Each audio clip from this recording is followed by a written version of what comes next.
Galnet News Update, 16th of January 3311.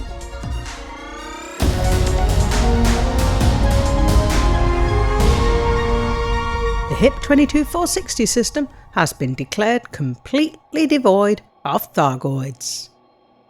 Aidan Tanner, military advisor to Aegis, made the claim following the blockade of the system by around 1,500 anti-xeno pilots on Sunday.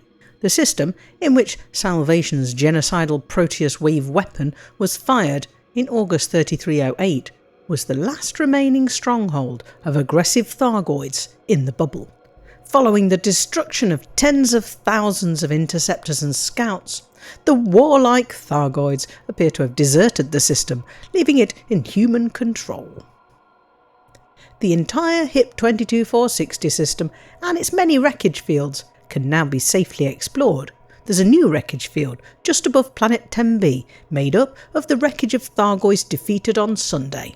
The wreckage is slowly falling towards the surface of the moon, on which the anomaly left behind after the Proteus wave was fired is still clearly visible. Moons 10b and 10c remain permit-locked, as the radiation from the explosion at the Thargoid imprint site is understood to be deadly. Salvation's flagship, the Bright Sentinel, can be closely examined, along with the wreckage of Alliance, Imperial and Federal megaships.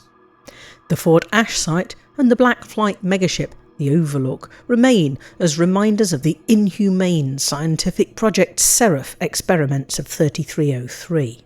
There are still plenty of ripe but abandoned Thargoid barnacles too.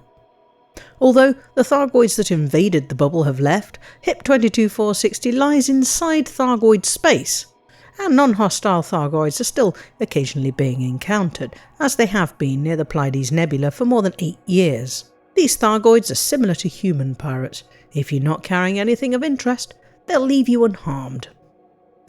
There are a number of attack megaships in Maya, Desiat and elsewhere, where Thargoids, enraged by whatever the megaships were carrying, can still be encountered. But according to Commander Mechan of the Xeno Strike Force, the only remaining anti-xeno combat zones are in the California Nebula.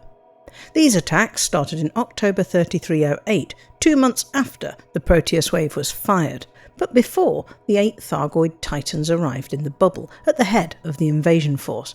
It is unclear why the Thargoids in the California Nebula remain aggressive. It may be that they simply haven't been told that the war is over. Anti-xeno commanders are making plans to visit the California Nebula to let those Thargoids know. In unrelated news, there are rumours of a new expedition to the far side of the galaxy.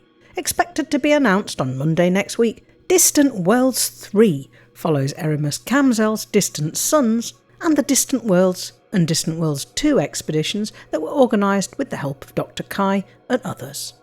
If it goes ahead, it will be the first expedition in the series that has access to fleet carriers, opening the trip up to those without the time to make many hundreds of jumps in their ships.